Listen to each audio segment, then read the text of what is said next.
మీ యందు ఆనందించేవారముగాను ప్రభువా, మీ అందరి నూతనత్వాన్ని అనుక్షణము అనుభవించేవారముగాను ఉండినట్లు ప్రభువా, మీరు చేయుచున్న ఏర్పాటును బట్టి మీకు స్తోత్రాలు చెల్లిస్తూ ఉన్నాం.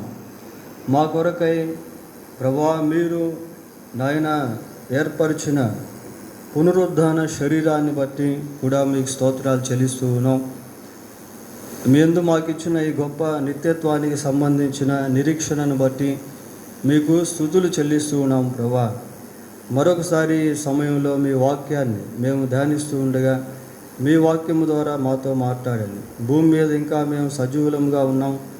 మాకంటూ కొన్ని కుటుంబాలు ఉన్నాయి ప్రభువా, కనుక మా బాధ్యతల విషయమై, మా విన్నపముల విషయమై, మా అవసరతల విషయమై మీ సన్నిధికి ఏ విధంగా రావాలో మాకు నేర్పించండి. మీ వాక్యము ద్వారా మమ్మల్ని బలపరచమని మా రక్షకుడైన యేసుక్రీస్తు ఉన్నతమైన నామములో ప్రార్థన చేస్తున్నాము తండ్రి, ఆమేన్.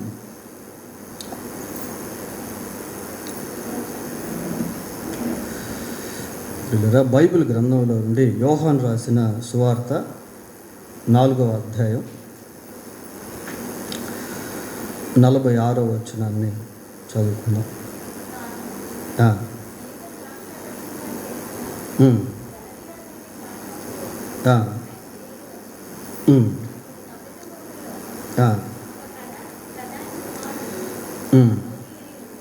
చాలు ప్రియులారా, ఈ వాక్య భాగము యోహాను సువార్త 4వ అధ్యాయము 46వ వచనం నుండి 53వ వచనం వరకు మనం గమనించినప్పుడు యేసు ప్రభు శరీరధారిగా ఉన్నటువంటి దినాల్లో జరిగినటువంటి ఒక సంఘటనగా మనము చూడవచ్చు.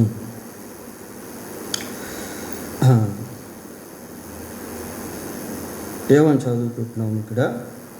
తాను నీళ్లు ద్రాక్షారసముగా చేసిన గలీలయలోని కానాకు ఆయన తిరిగి వచ్చెను. అప్పుడు కపెర్నహూములో ఒక ప్రధాని కుమారుడు రోగి అయి ఉండెను. 54వ వచనాన్ని చదివితే, ఇది యేసు యూదయ నుండి గలీలయకు వచ్చి చేసిన రెండవ సూచక క్రియ. మొదటిది నీళ్లను ద్రాక్షారసముగా మార్చుట, రెండవది ప్రధాని కుమారుణ్ణి స్వస్థపరచుట. ఈ రెండు సూచక క్రియలను గురించి ఈ 54వ వచనంలో మనం చూస్తూ ఉన్నాం. తాను నీళ్లు ద్రాక్షారసముగా చేసిన గలీలయలోని కానాకు ఆయన తిరిగి వచ్చెను. మరి గలీలయ అనేటువంటి ప్రాంతంలో కానా అనేటువంటి ఒక ఊరుంది. ఆ ఊరిలో ఒక వివాహం జరిగింది.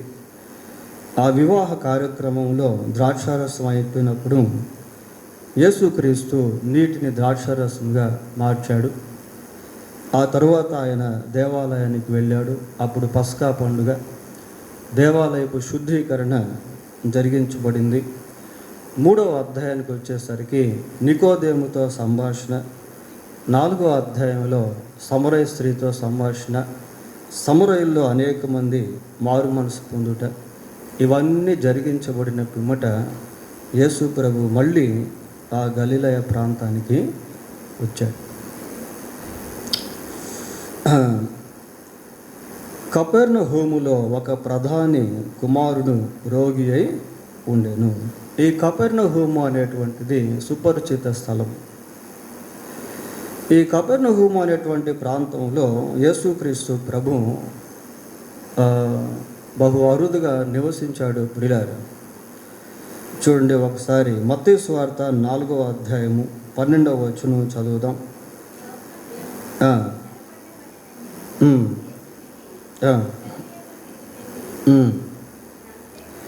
నజరేతు విడిచి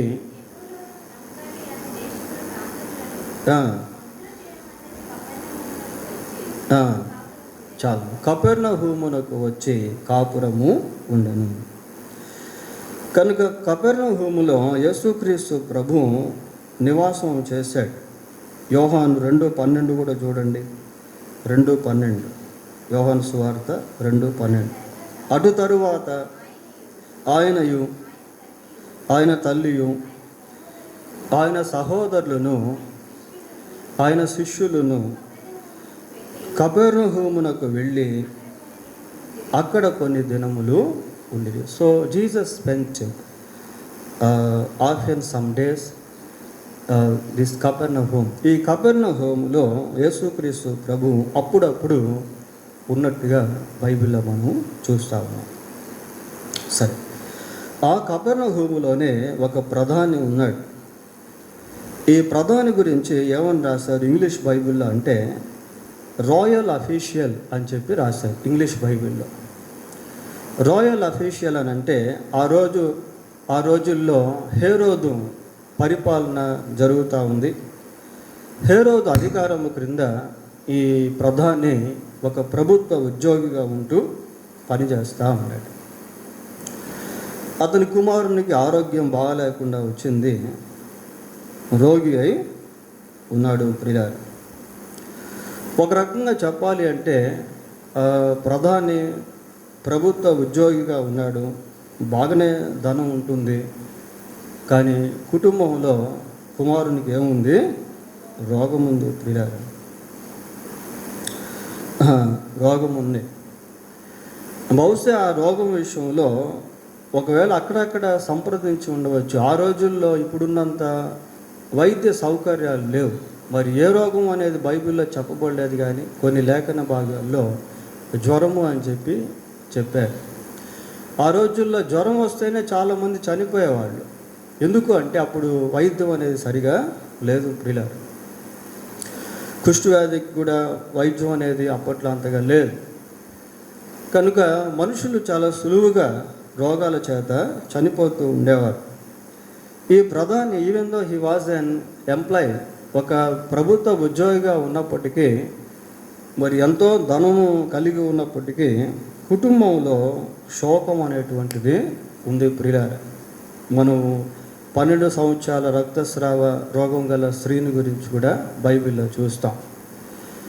ఆమె 12 సంవత్సరాల నుంచి తీవ్ర అస్వస్థత కలిగి బాధపడుతూ ఉంది.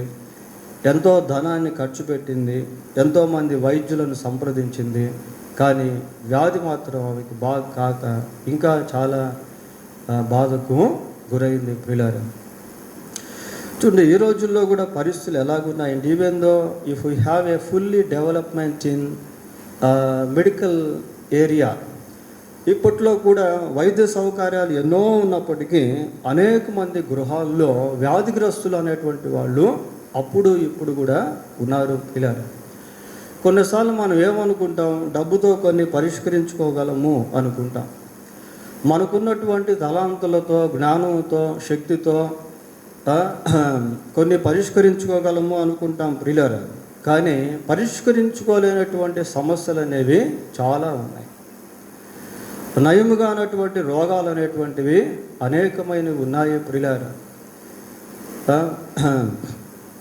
ధనవంతుల గురించి ఆలోచన చేస్తే వాళ్ళకి ఏముందిలేండి, వాళ్ళు చాలా హ్యాపీగా ఉంటారు, వాళ్ళకి మంచి భవనాలు ఉంటాయి, మంచి కార్లు ఉంటాయి, మంచి బంగారం ఉంటుంది, ల్యాండ్స్ ఉంటాయి, ధనం ఉంటుంది, మంచి ఆహారం ఉంటుంది అని మనం అనుకుంటూ ఉంటాం. ప్రియులారా, కానీ అనుకున్నవన్నీ వాస్తవాలు కావు. ఎంతోమంది ధనవంతుల గృహాల్లో భయంకరమైనటువంటి బాధలు అనుభవిస్తున్నటువంటి వారు ఉన్నారు, భయంకరమైనటువంటి రోగాలు అనుభవిస్తున్నటువంటి వారు ఉన్నారు, భయంకరమైనటువంటి వేదనలు అనుభవిస్తున్నటువంటి వారు ఉన్నారు. ప్రియులారా, నెమ్మది లేనటువంటి వాళ్ళు, స్వస్థత లేనటువంటి వాళ్ళు, సమాధానం లేనటువంటి వాళ్ళు, కుటుంబాల్లో ప్రేమ లేనటువంటి వాళ్ళు, అక్రమ సంబంధాలను కలిగి ఎంతోమంది ధనవంతులు జీవిస్తూ ఉంటారు. ప్రియులారా, అయితే ఈ ప్రభుత్వ అధికారిగా ఉన్నటువంటి వ్యక్తి యొక్క ఇంట్లో కుమారునికి ఆరోగ్యం బాగలేదు. They don't have the peace because of the sickness of his son. ఆ కుమారునికి వచ్చినటువంటి వ్యాధిని బట్టి వారికి సమాధానం లేదు. ప్రియులారా, చదవండి ఆ మాట.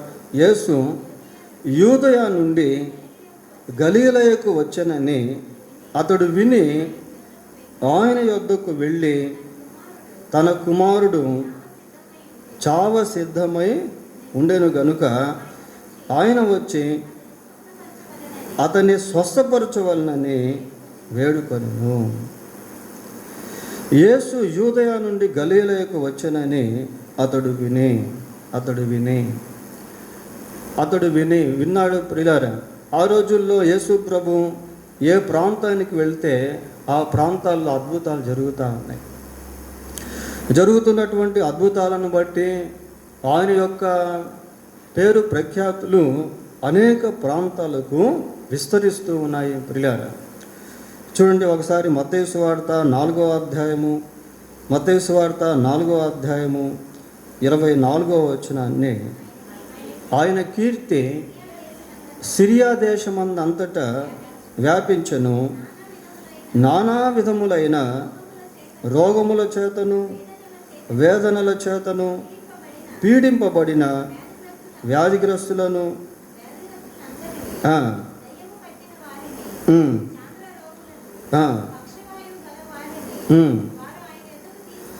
తీసుకొని రాగా ఆయన వారిని స్వస్థపరిచెను. So the fame of Jesus spread in different areas, different regions. అనేక ప్రాంతాల్లో క్రీస్తు ప్రభు యొక్క ఆ ఖ్యాతి, ఆ కీర్తి వ్యాపిస్తూ ఉంది. ప్రియులారా, ఆయన ఎక్కడికి వెళ్తూ ఉన్నా ప్రజలు బాగైపోతున్నారు, విడుదల పొందుతున్నారు. దయ్యాలు పట్టినటువంటి వాళ్ళు విడుదల పొందుతున్నారు, వ్యాధిగ్రస్తులు స్వస్థతను అందుతున్నారు, వేదనల చేత పీడించబడుతున్నటువంటి వారు విడుదల పొందుతున్నారు. కనుక ఆయన కీర్తి సిరియా దేశం అంతటా కూడా వ్యాపించింది. మరి ఈయన ఏ విధంగా ప్రభువుని గురించి విన్నాడో ప్రియులారా,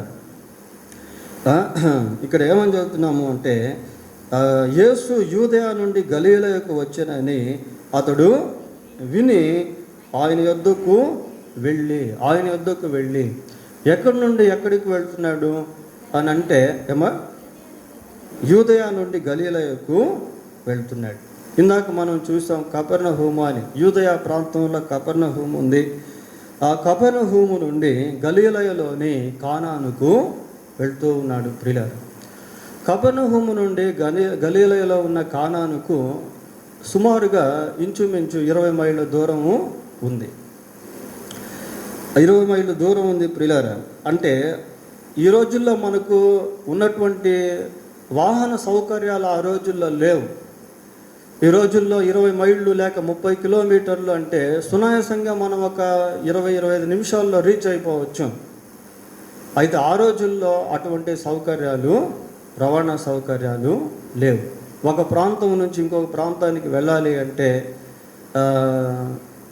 ఒక హాఫ్ డే, ఒక 8 గంటలు 9 గంటలు అట్లాగా పట్టే. ఇంకా ఎక్కువ రోజులు కూడా ఆ దూరాన్ని బట్టి పడుతూ ఉండే. అంత దూరం వెళ్తూ ఉన్నాడు. సరే, ఇక్కడ మనం ఒకసారి ఆగి ఆలోచన చేస్తే, కపెర్నహూములో యేసుక్రీస్తు ప్రభువు మరి అప్పుడప్పుడు నివాసం ఉన్నట్టుగా మనం ఇందాక చూసాం. యేసుక్రీస్తు నివాసం ఉన్నటువంటి స్థలాల్లో అనేక మంది ప్రజలు ఆయన గురించి అంత పట్టించుకునే వాళ్ళు కాదు, ఆయన్ని అంత విలువించుకునేటువంటి వాళ్ళు కాదు. ఏముందిలే, ఈయన వడ్లవాని కుమారుడు కదా, ఈయన తల్లి పేరు మరియ కదా, యోసేపు కదా, ఇట్లాగ అనుకునేవాళ్ళు. ప్రియులారా, వాస్తవానికి యేసు ప్రభు యొక్క సొంత ఊరు ఏంటి అంటే నజరేతు. అయితే ఆయా సమయాల్లో కపెర్నహూములో ఉన్నాడు. కపెర్నహూములో ఉన్నటువంటి వాళ్ళందరూ కూడా యేసు ప్రభువునందు విశ్వాసం ఉంచలేదు. అందుకే ఒక సందర్భంలో ప్రభు మాట్లాడుతూ, అయ్యో కపెర్నహూమా, అయ్యో కొరజీనా అని అంటాడు. అంటే కపెర్నహూములో ఎంతోమంది ఉన్నారు, కానీ అందరూ కూడా ప్రభువునందు నమ్మిక ఉంచట్లేదు. అదే కపెర్నహూములో ఈ ధనవంతుడు ఉన్నాడు, ప్రధాని ఉన్నాడు. ఇతనికి he got a kind of confidence, ఒక విధమైనటువంటి విశ్వాసాన్ని ఇతను కలిగి ఉన్నాడు. ప్రియులారా, అతని యొక్క కుమారునికి వచ్చిన వ్యాధిని బట్టి అతడు ఇతరుల వైపు చూడట్లేదు. ప్రభువును పట్టించుకోనటువంటి ప్రజల వైపు చూడటం లేదు. ప్రభు అంటే లెక్కలేనటువంటి విధానంలో ఎంచుకునేటువంటి ప్రజల వైపు ఇతను చూడటం లేదు. కపెర్నహూములో ఎంతోమంది ప్రభువును పట్టించుకొని ప్రజలు ఉన్నప్పటికీ వారి వైపు చూడకుండా ఇతను కపెర్నహూము నుండి ఎక్కడికి వెళ్తున్నాడు? కానానుకు వెళ్తా ఉన్నాడు ప్రియులారా. దాదాపు 20 మైళ్ళ దూరంలో ఉన్నటువంటి ఆ ప్రాంతానికి ఇతను వెళ్తా ఉన్నాడు. మళ్ళీ చదువుతాం 47వ వచనాన్ని ఒకసారి.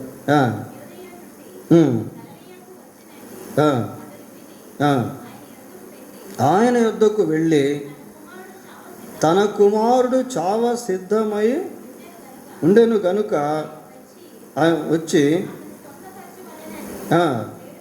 వేడుకొనేను. ప్రియులారా, ఒక తండ్రి తన కుమారుని గురించి యేసుక్రీస్తు ప్రభువు దగ్గర వేడుకుంటా ఉన్నాడు. తన కుమారుడు చావ సిద్ధమై ఉండేను కనుక ఆయన వచ్చి అతన్ని స్వస్థపరచవాలని వేడుకొనేను. Father requesting Jesus for his child on behalf of his child. ప్రియులారా, తన కుమారుని విషయంలో తండ్రి క్రీస్తు ప్రభువు దగ్గర వేడుకుంటా ఉన్నాడు. ఇది చాలా ప్రాముఖ్యం ప్రియులారా. ఈ రోజుల్లో పిల్లల గురించి మనం ఆలోచన చేస్తున్నప్పుడు పిల్లలు దైవిక అవసరతలో ఉన్నారు. ఈ లోకాన్ని గురించి మనం గమనిస్తే లోకం చాలా దుర్భరమైనటువంటి స్థితిలో ఉంది. లోకం చాలా భయంకరమైనటువంటి స్థితిలో ఉంది. లోకంలో సైతాను సంబంధమైనటువంటి ఆకర్షణలు దినదినము విస్తరిస్తూ ఉన్నాయి ప్రియులారా. దాంట్లో ముఖ్యంగా సైతాను యొక్క బుచ్చి ఏంటంటే మీడియా ప్రభావం చేత పిల్లలు చాలా విచ్చలవిడిగా తయారవడము, తల్లిదండ్రులపై తిరుగుబాటు చేయడము, చిన్న వయసులోనే పవిత్రతను కోల్పోవటము, ఇవన్నీ నేటి దినాల్లో పిల్లల్లో యవనస్తుల్లో మనం చూస్తూ ఉన్నాం. వారిలో ఉండేటువంటి ఎమోషన్స్, ఉద్రేకాలు ఇవన్నీ మనం చూస్తూ ఉన్నాం ప్రియులారా. As parents we must request to Jesus Christ about our children. తల్లిదండ్రులుగా పిల్లల విషయంలో మనం దేవుని సన్నిధిలో ఎంతో ప్రార్థన చేయవలసిన వారమై ఉన్నాం. ప్రధాని తన కుమారుడు చావ సిద్ధమై ఉన్నాడు అని చెప్పి అక్కడ మనం ఒక మాట చదువును. ఏమిటంటే నా కుమారుడు చావకు ముందే రమ్మని ఆయనను వేడుకొనెను. He బీసాట్ Jesus. ప్రభువును వేడుకుంటా ఉన్నాడు ప్రియులారా. మత్తయి సువార్త 9వ అధ్యాయము 18వ వచనం ఒకసారి చూడండి.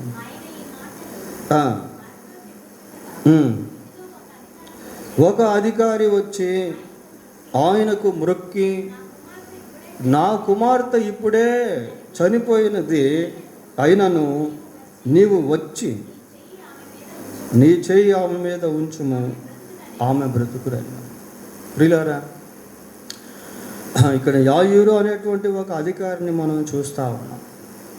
అధికారికి ఉన్నటువంటి కుమార్తె మరణపు స్థితిలో ఉంది. ఇక్కడైతే చనిపోయిందని రాశారు, కానీ వేరే సువార్తలో she was about to die, మరణించేందుకు సిద్ధంగా ఉన్నింది ప్రియులారా. అటువంటి సమయంలో ఆ తండ్రి ప్రభు దగ్గరికి వచ్చి ఆ కుమార్తె కోసం ఎంతగానో వేడుకున్నాడు. అదే మత్తయి సువార్త 15వ అధ్యాయం 22వ వచనం చదువుకుందాం. 15:22.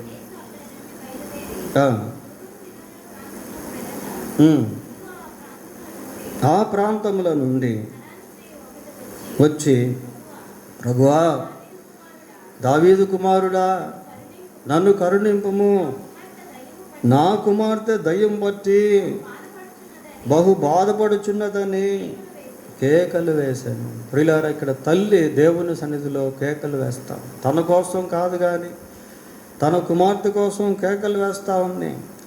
ఎందుకు తన కుమార్తె కోసం కేకలు వేస్తుంది అంటే, కుమార్తెకి ఏం పట్టింది? దయ్యం పట్టింది ప్రియులారా. దయ్యం బట్టి ఎంతో బాధిస్తూ ఉంటే, ఆ కుమార్తె బాధపడుతూ ఉంటే తల్లి హృదయం ఎంతో తల్లడిల్లిపోయి ఉంటుంది. ఏం చేయాలో అర్థం కానటువంటి పరిస్థితి, ఎక్కడికి వెళ్ళాలో అర్థం కానటువంటి పరిస్థితి. అటువంటి సమయంలో ఆ తల్లి యేసు ప్రభు దగ్గరికి వచ్చింది.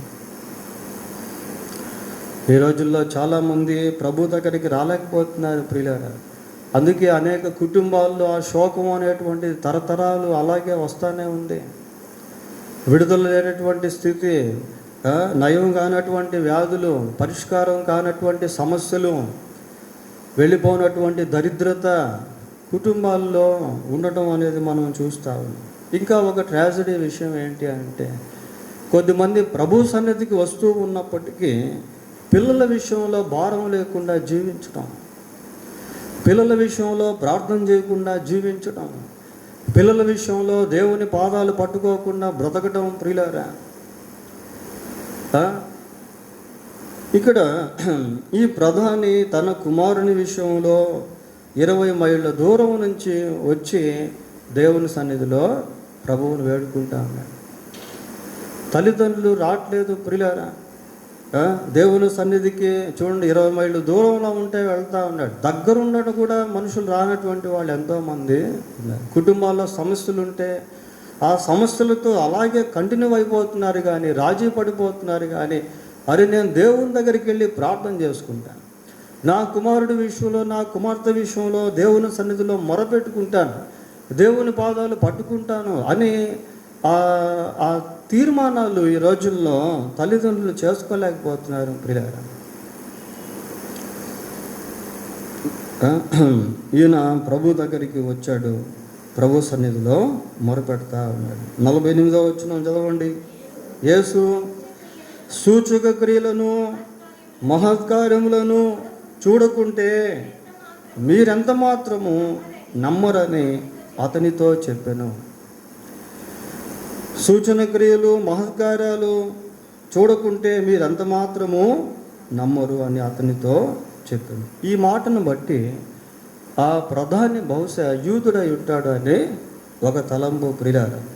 ఎందుకు అంటే ఆ రోజుల్లో చాలామంది యూదులు యేసు ప్రభువు నుండి సూచక క్రియలు కోరుకునేవాళ్ళు. చూడండి, కొరింథీయులకు రాసిన మొదటి పత్రిక 1వ అధ్యాయము 22వ వచనం చదువుదాం. 1వ అధ్యాయం 22వ వచనం. యూదులు సూచక క్రియలు చేయమని అడుగుచున్నారు. చాలు, యూదులు సూచక క్రియలు చేయమని అడుగుచున్నారు. యేసు ప్రభు కాలంలో అనేక మంది యూదులు ప్రభు ద్వారా సూచక్రియలు అడిగేవాళ్ళు ప్రియులారా. ఏదైనా సూచక్రియ చేస్తే మేము నమ్ముతాము అనుకునేవాళ్ళు. ఎంతవరకు అడిగేవారు అంటే చివరికి ఆయన చనిపోయేటువంటి సమయంలో కూడా అడిగారు, నీవు నిజంగా దేవుని కుమారుడు అయితే ఇదిగో ఆ శిలువ మీద నుండి కిందకు దిగిరా, అప్పుడు మేము నమ్ముతాం. అసలు సూచక్రియలు మహత్కార్యాలు దేనికి? స్వస్థత కార్యాలు దేనికి? Today also people are seeking the signs and wonders and healings from God. ఈ రోజుల్లో కూడా ప్రజలు దేవుని ద్వారా సూచక్రియలు కోరుకుంటున్నారు ప్రియులారా. స్వస్థతలు కోరుకుంటూ ఉన్నారు, అద్భుతాలు కోరుకుంటున్నారు. మంచిదే. Hour God is a God who performs the miracles. దేవుడు, మనం సేవించేటువంటి దేవుడు అద్భుతాలను చేసేటువంటి వాడు. ఆయన సూచక్రియలు చేసేటువంటి వాడు ప్రియులారా. ఆయన స్వస్థతలు అప్పుడు ఇప్పుడు ఇస్తున్నటువంటి వాడు. ఆయన దయ్యాల నుండి విడుదల ఇచ్చేటువంటి వాడు, సమస్యలకు పరిష్కారం ఇచ్చేటువంటి వాడు. But why the signs and wonders? అయితే సూచక్రియలు స్వస్థత కార్యాలు దేనికి? చాలామంది కేవలం ఆ స్వస్థతలతోనే రాజీ పడిపోతున్నారు. బాగలేనప్పుడు మందిరానికి వస్తారు, బాగైన తర్వాత ఇంకా కనబడరు ప్రియులారా. ఏదో ఒకటి తలంచుకుని మందిరానికి వస్తారు. ఒకవేళ దేవుడు వారికి దాని విషయంలో సహాయం చేస్తే అంతటితో దేవుని సన్నిధికి రావడం ఆపేస్తారు. దానికోసం కాదు దేవుడు చేసేది సూచక్రియలు, దేవుడు చేసేది మహత్కార్యాలు. దేవుడు ఆ రోజుల్లో చేసిన సూచక్రియలు దానికోసం కాదు ప్రియులారా. But why? ఎందుకు? హెబ్రీ పత్రిక 2వ అధ్యాయము, హెబ్రీలకు రాసిన పత్రిక 2వ అధ్యాయము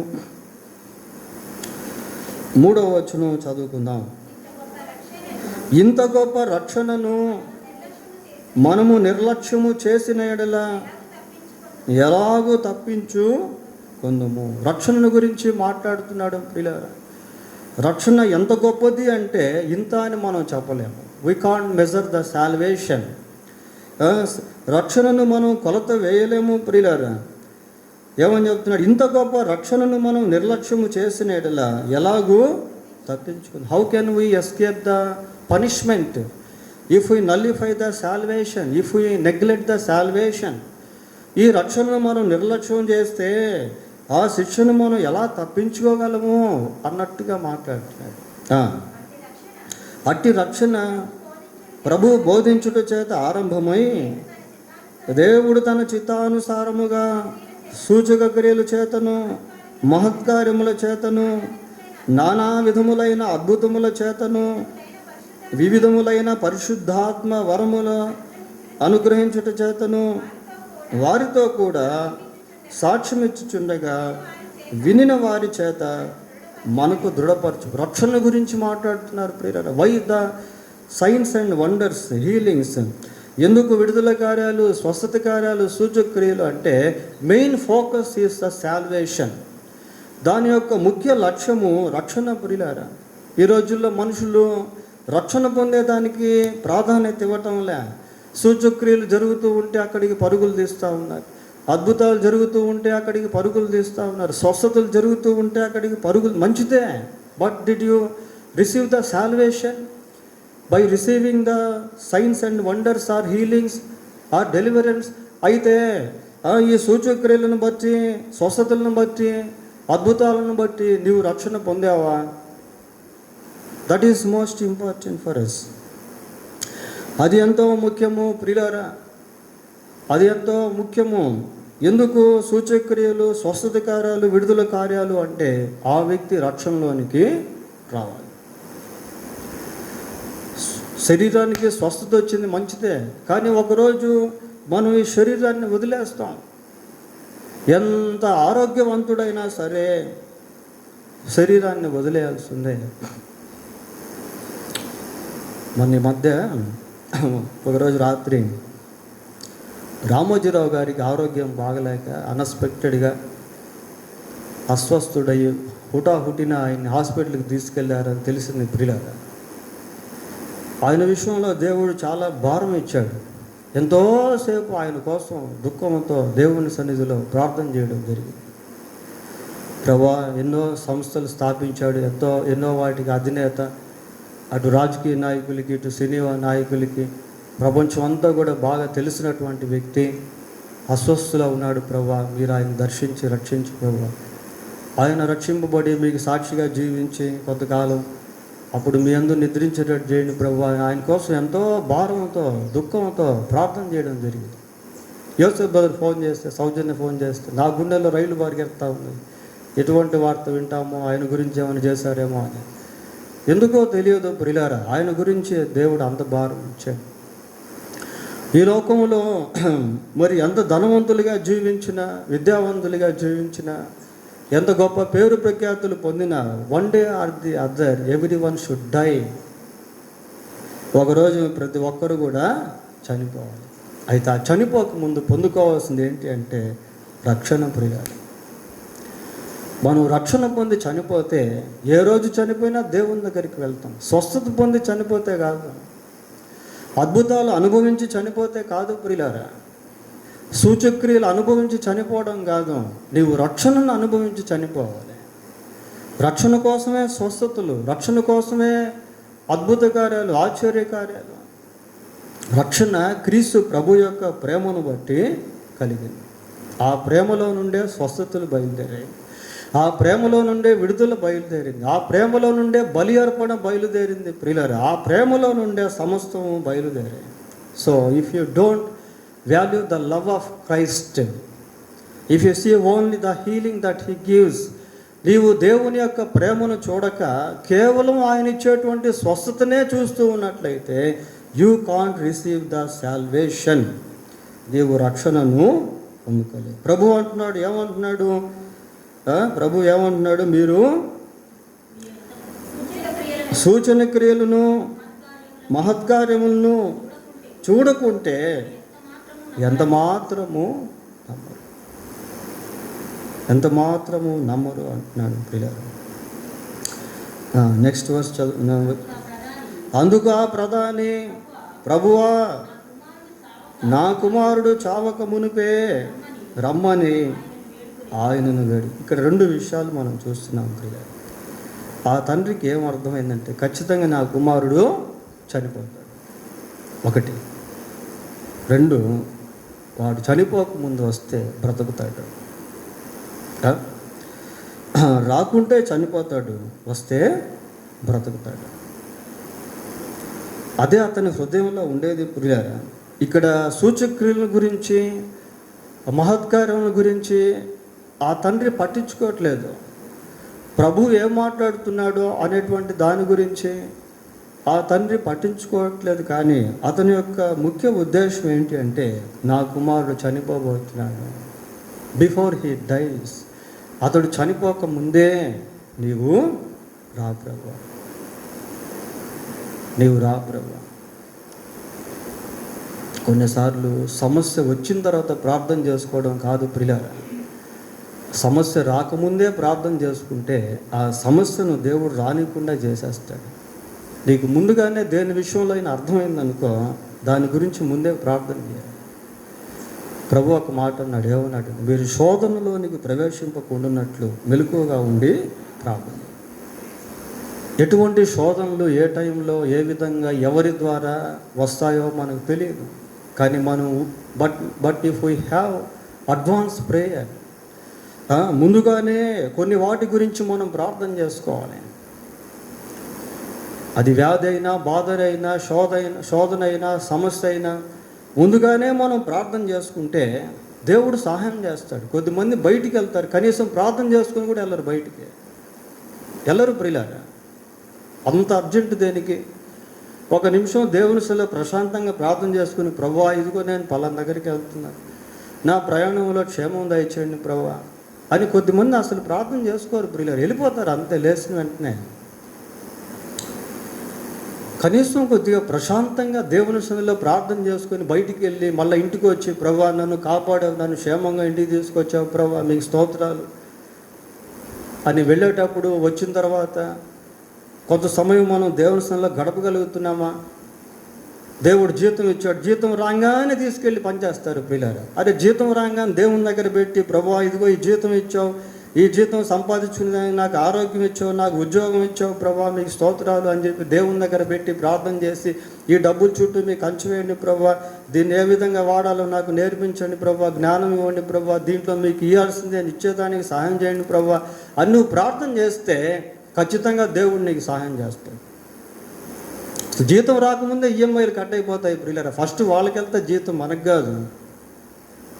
ఎందుకు అన్ని అప్పులు అంటే, ఎందుకు అంత దరిద్రత అంటే ప్రియులారా, మనం దేవునికి ప్రాధాన్యత ఇవ్వకపోవటమే. రోమాపత్రికలో ఒక మాట ఉంటుంది, ఏమనుంటుందంటే, ముందుగా ఆయనకిచ్చి ప్రతిఫలం పొందువాడెవడు అని ఉంటుంది. ముందుగా ఆయనకిచ్చి ప్రతిఫలం పొందువాడెవడు అని ఉంటుంది. అది కేవలం ధనం అని కాదు, సమయమైనా, ధనమైనా, ఆరోగ్యమైనా, అది ఏదైనా సరే ప్రియులారా, if you give the first priority to God in every part of our life, మన జీవితంలో అన్ని విషయాల్లో కూడా దేవునికి ఎప్పుడైతే మొదటి స్థానం ఇస్తామో అక్కడి నుండి దేవుడు కార్యం చేస్తాడు. అది విద్య అయినా, వివాహం అయినా, అది ఉద్యోగం అయినా, అది ఏదైనప్పటికీ ప్రియులారా, ఇతను ఏమంటాడంటే, నా కుమారుడు చనిపోకముందే రా ప్రభువా అంటున్నాడు. ఇటు విశ్వాసం మార్తా మరియలో కూడా మనం చూస్తాం. ప్రభువా నీవేగిన ఇక్కడ ఉంటే నా సహోదరుడు చనిపోయినవాడు కాదు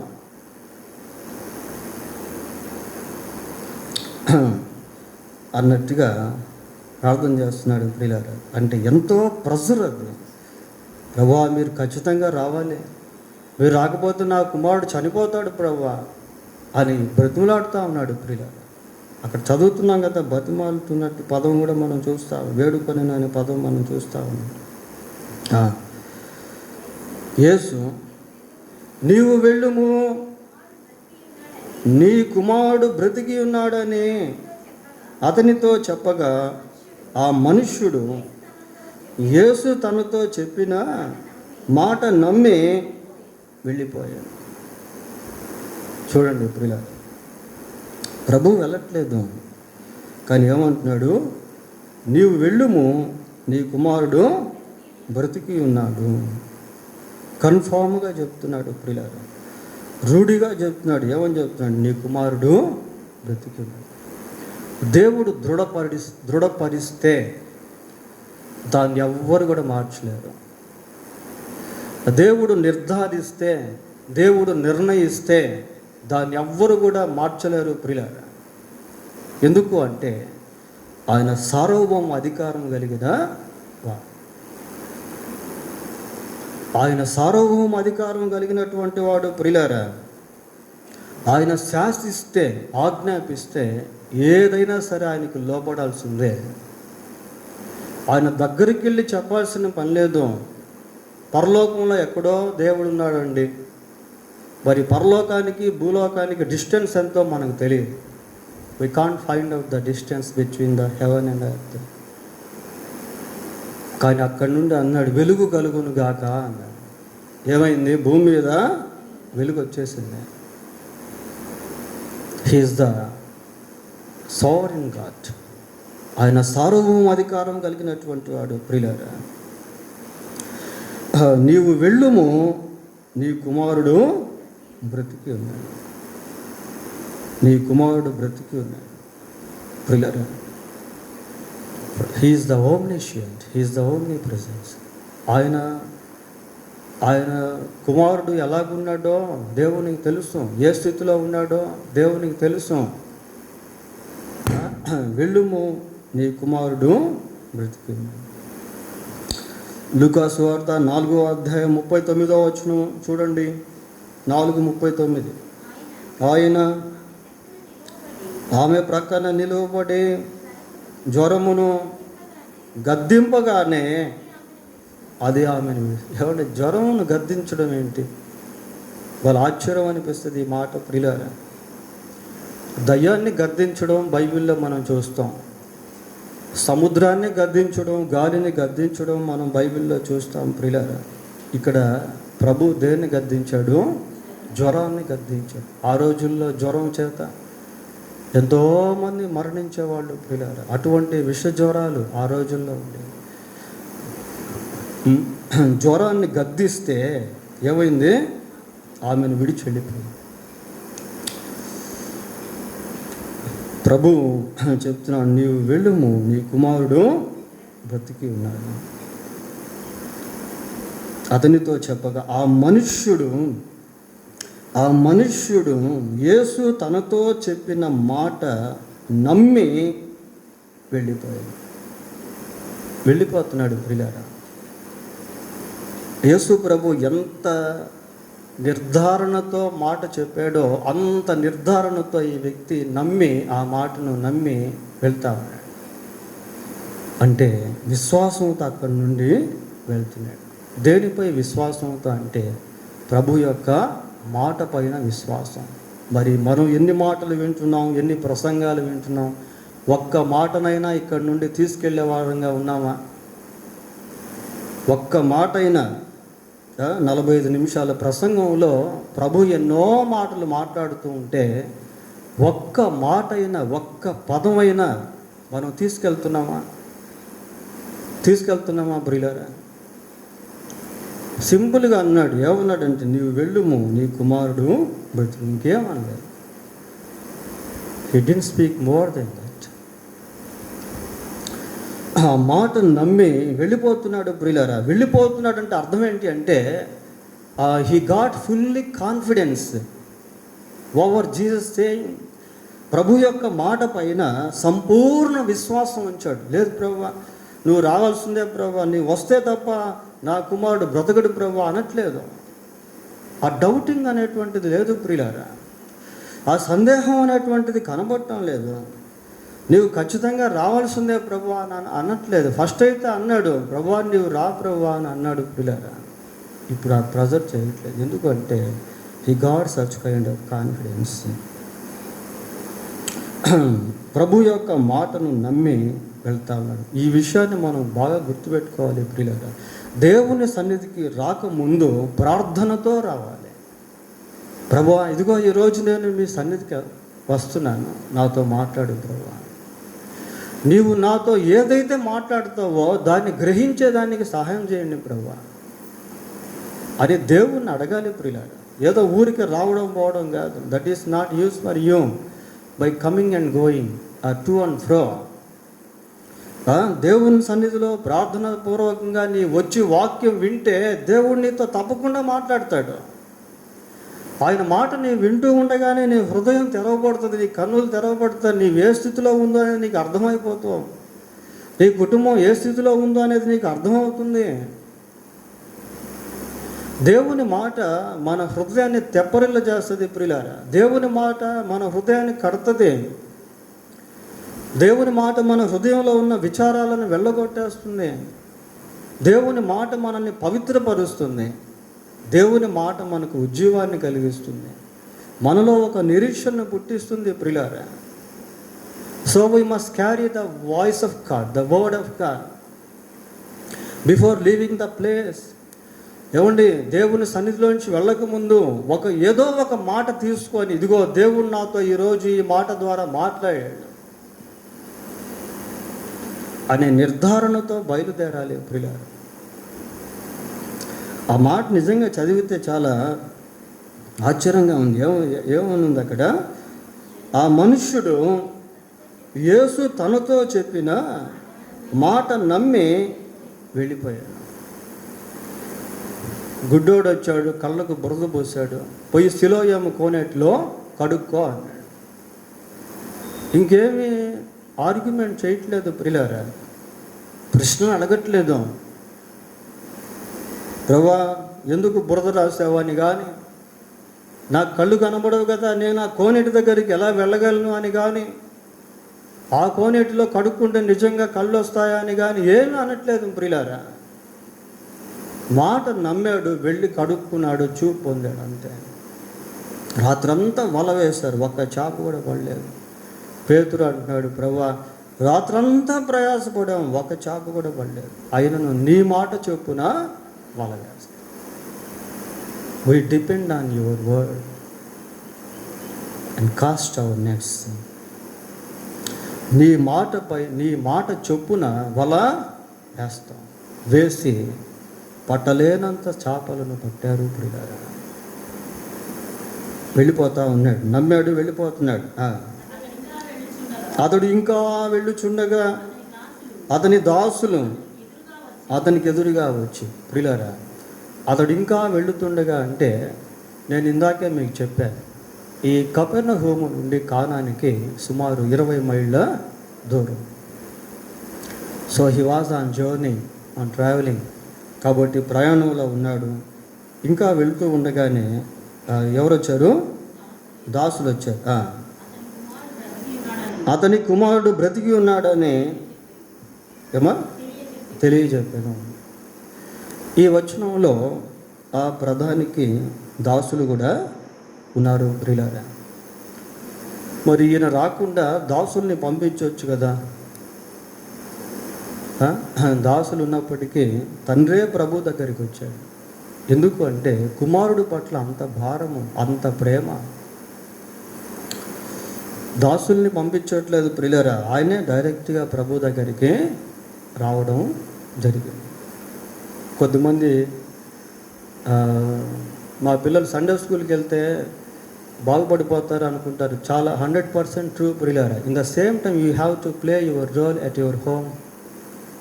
అదే సమయంలో వాళ్ళ విషయంలో మీ బాధ్యత మీరు ఇళ్లల్లో చేయాలి.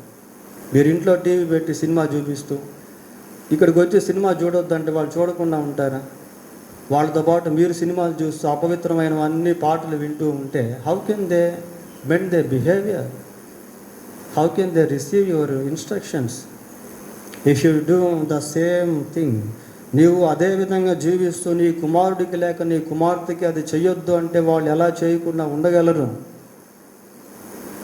పిల్లరా, ఈ తండ్రికి తన కుమారుడి విషయంలో ఎంతో భారం ఉంది, బాధ ఉంది. అందుకే దాసులతో కాకుండా ఆయనే డైరెక్ట్గా వచ్చాడు. అంత దూరం అయినప్పటికీ వచ్చి ఏమంటున్నారు వాళ్ళు? ముందు వాడు బ్రతికి ఉన్నాడని తెలియజెప్పిరి. ఎంత సంతోషించుంటాడు ప్రియులారా. ఏ గంటకు వాడు బాగుపడు సాగినని వారిని అడిగినప్పుడు వారు నిన్న 1 గంటకు జ్వరము వానిని విడిచినని అతనితో చెప్పిరి. ప్రియులారా, నా కుమారుడు బాగా అయిపోయాడు అని సంతోషిస్తూ ఉన్నాడు. మరొక పక్క హీ గాట్ అన్ ఎంక్వైరీ, ఒక విచారణ కలిగి ఉన్నాడు ప్రియులారా. ఏంటి అంటే ఏ గంటకు వాడు బాగుపడసాగాడు. ఈ అబ్జర్వేషన్ అనేది చాలా ఇంపార్టెంట్. కొద్దిమంది ఏం చేస్తారు తెలుసా, మందిరానికి వచ్చి ఇక్కడ ప్రార్థనలు చేయించుకుంటారు, అక్కడికి వెళ్ళి అన్ని ఆచారాలు చేస్తారు ప్రియులారా. ఏ దేవుడు బాగు చేశాడో వాళ్ళకి అర్థం కాదు, ఎవరు బాగు చేశారో వాళ్ళకి అర్థం కాదు. 2 పడవల మీద నీవు కాలు పెడితే ఎప్పుడు నీకు అపాయమే. ఇక్కడ ప్రార్థన చేయించుకుంటారు, ఆడికి వెళ్ళి గుంతపల్లిలో దండ వేయించుకుంటారు. ఇప్పుడు బాగా అయిపోయింది అనుకోండి, ఏమో ఆడ దండ వేయించుకున్న బాగైందా, ఇక్కడ ప్రార్థన చేసుకుని బాగైందా అంటే they don't have any answer, because they are following 2 boats in the same time.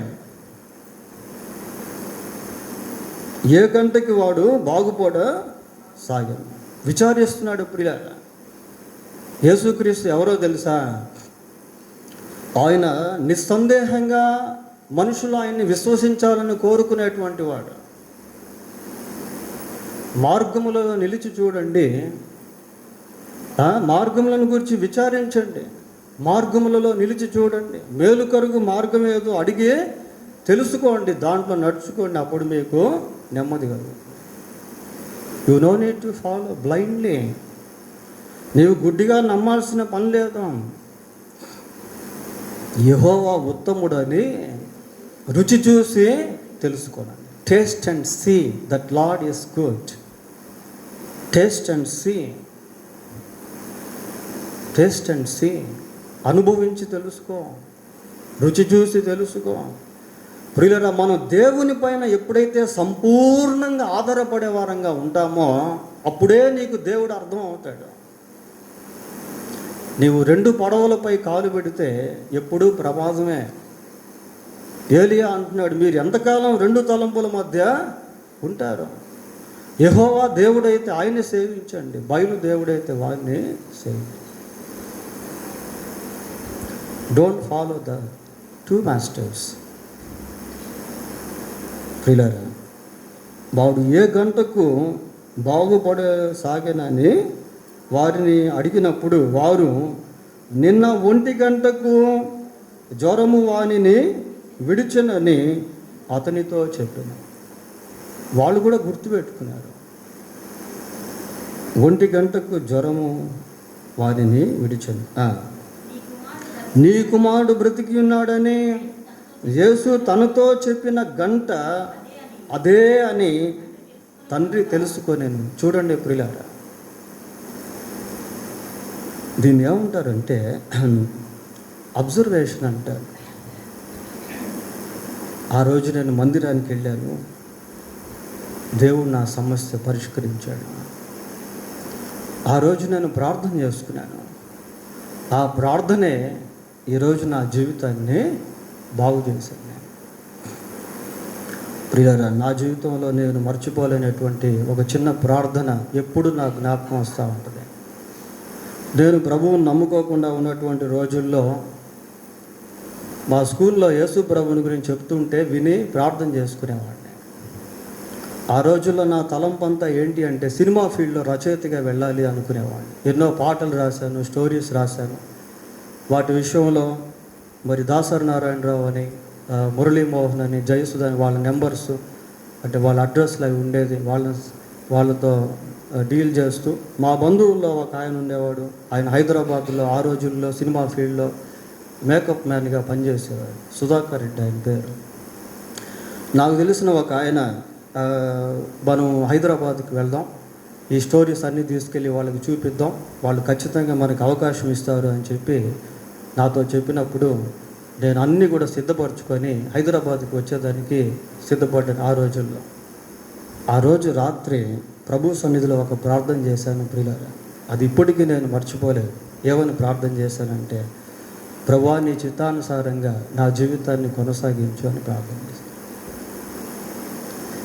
అసలు నాకు తెలియదు యేసు ప్రభు అంటే ఏందో కూడా, కానీ అట్లా ప్రార్థన చేశాను.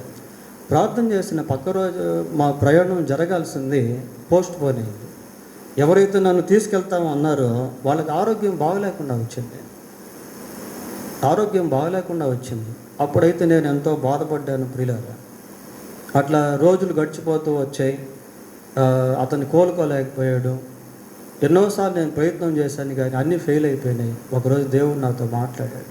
ఏ చేత్తో అయితే కథలు రాశానో, పాటలు రాశానో, అదే చేత్తో కాల్ చేసి వాటిని బూడిద చేసి తీసుకెళ్ళి ఒక కోనేరులో పడేశాను.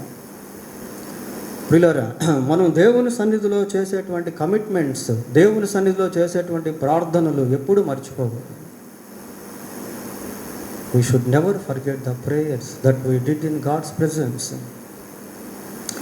అడుగుతున్నాడు, ఏ గంటకు అతడు బాగుపడను అంటే ఇతను అంటున్నాడు నిన్న 1 గంటకు అంటే నిన్న జరిగింది. ఇంకా ప్రయాణం చేస్తూ ఉన్నాడు ప్రియులారా. ఈ 1 గంట అనేది కొన్ని ఇంగ్లీష్ బైబిల్స్లో మధ్యాహ్నం 1 గంట అని రాశారు, కానీ రోమన్ కాలమానం ప్రకారం సాయంత్రం 7 గంటలని చెప్పబడింది. అయితే ఇక్కడ ఆయన గుర్తు చేసుకుంటాడు. ఏమని గుర్తు చేసుకుంటున్నాడు? నీ కుమారుడు బ్రతికి ఉన్నాడని యేసు తనతో చెప్పిన గంట అదే అని అతడు తెలుసుకొని, ప్రియులారా, ఆన్ కీన్ అబ్జర్వేషన్ అంటే చాలా ఖచ్చితంగా, చాలా స్పష్టంగా దాన్ని జ్ఞాపకం పెట్టుకున్నాడు. కొద్దిమందికి అయ్యా మీరు ఎప్పుడు బాప్తీసం తీసుకున్నారంటే చెప్పలేరు ప్రియులారా. అమ్మ మీ బాప్తీసం తీసుకున్న డేట్ ఏంటంటే అంటారు ప్రియులారా. ఎందుకంటే వారికి అంత శ్రద్ధ ఉండదు, వారికి అంత జ్ఞాపకం ఉండదు, వాటి గురించి అంత పట్టించుకోరు. దేవునికి సంబంధించిన విషయాలను ఎప్పుడూ మర్చిపోకూడదు. నువ్వు వివాహం చేసుకోబోయే ముందు దేవుడు నీకు ఇచ్చిన వాగ్దానం ఏంటి అంటే చెప్పగలవా ధైర్యంగా? కొద్దిమందికి అంత సమయం ఉండదు ప్రియులారా. దేవుని సన్నిధిలో కనిపెట్టి ప్రార్థన చేసి వాక్యాన్ని తీసుకొని ఆ వాక్యంతో మనం ముందుకు వెళ్దాం అనేటువంటి ఆ ఆలోచనలు ఉండవు. ఎంత కాన్ఫిడెంట్గా ఆలోచిస్తున్నాడో చూడండి. నీ కుమారుడు బ్రతికి ఉన్నాడని యేసు తనతో చెప్పిన గంట అదే అని అతన్ని తెలుసుకొని, ఎప్పుడు కూడా దేవునికి మనం విలువ ఇవ్వాలి ప్రియులారా. దేవుని మాట ఎంతో శ్రేష్టమైనది. ఆ మాటకు నువ్వు విలువ ఇస్తే ఆ మాటను బట్టి నీకు విలువ ఉంటుంది.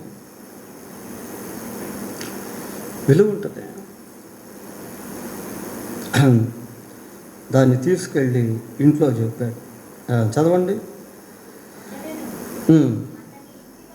కనుక అతని ఇంటి వారు అందరూ నమ్మిరి.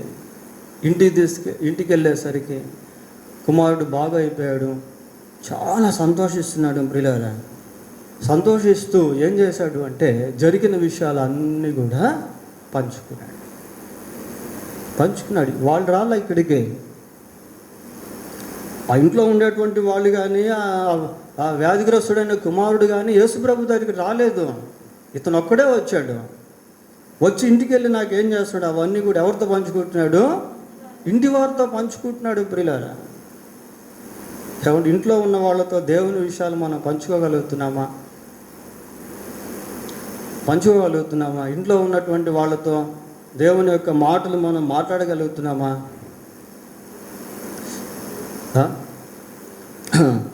ఎప్పుడైతే వాళ్ళు విన్నారో ఏమైంది? ఇంటి వారు అందరూ కూడా నమ్మారు ప్రియులారా. ఏం నమ్మారు అంటే యేసే దేవుడు అని నమ్మారు. ఈ విశ్వాసం అనేది చాలా ఇంపార్టెంట్. ఆ స్వస్థత కార్యం ద్వారా వాళ్ళకు విశ్వాసం వచ్చింది. స్వస్థత విశ్వాసం కొరకే కానీ అది ఊరికి అనుభవించేదాన్ని కాదు ప్రియులారా. అందరూ నమ్మి యేసుక్రీస్తు దేవుడని గ్రహించారు. కుటుంబం అంతా కూడా మారు మనసు పొందారు. దేనివలన అంటే ఆ వ్యాధి వలన. కుటుంబం అంతా కూడా మారు మనసు పొందారు. దేనివలన అంటే ఆ ఒక్క వ్యక్తి యొక్క విశ్వాసాన్ని బట్టి కుటుంబం అంతా కూడా మారు మనసు పొందారు. ఎందుకు అంటే దేవుని యొక్క మాట ఇంట్లో ప్రకటించబడింది. ప్రియులారా, పూసగుచ్చినట్టు అన్నీ చెప్పే ఉంటాడు. ఇదిగో నేను పలానా దగ్గరికి వెళ్ళాను, ఆ టైంలో యేసు ప్రభు ఇలాగున్నాడు, ఆయనతో నేను ఇలా మాట్లాడాను, ఆయన నాతో ఇట్లా మాట్లాడాడు, ఆయన మాట్లాడిన తర్వాత నేను వస్తూ ఉంటే వీళ్ళు కలిశారు, స్వస్థపరచబడా అన్నాడు, కరెక్ట్గా ఏ గంట అంటే ఆ గంట అన్నాడు అని చెప్పే ఉంటాడు. ప్రియులారా, అందరూ కూడా దేవుని నమ్ముకున్నారు. చివరి వచనం చదవండి. ఇది యేసు యూదయ నుండి గలిలయకు వచ్చి చేసిన రెండవ సూచక క్రియ. సూచక్రియలు దేనికి అంటే ప్రజలు రక్షణ పొందేదానికే ప్రియులారా, వాటిని కేవలం అనుభవించేదానికి కాదు. స్వస్థతలు దేనికి అంటే ప్రభు రక్షణ పొందేదానికే, దాన్ని అనుభవించేదానికి కాదు. కనుక ఈ తండ్రి గొప్ప విశ్వాసాన్ని పొందుకున్నాడు. ప్రభు యొక్క మాట పైన నమ్మిక ఉంచాడు. తన కుమారుని విషయంలో బాధ్యత తీసుకున్నాడు. ప్రయాణం దూరమైనప్పటికీ దాన్ని కొనసాగించాడు. కుటుంబంతో దేవుని మాటలు పంచుకున్నాడు. కుటుంబం అంతా కూడా దేవుని వైపు తిరిగింది. ప్రియారు, దేవుడు తన మాటలు దీవించింది. ప్రార్థన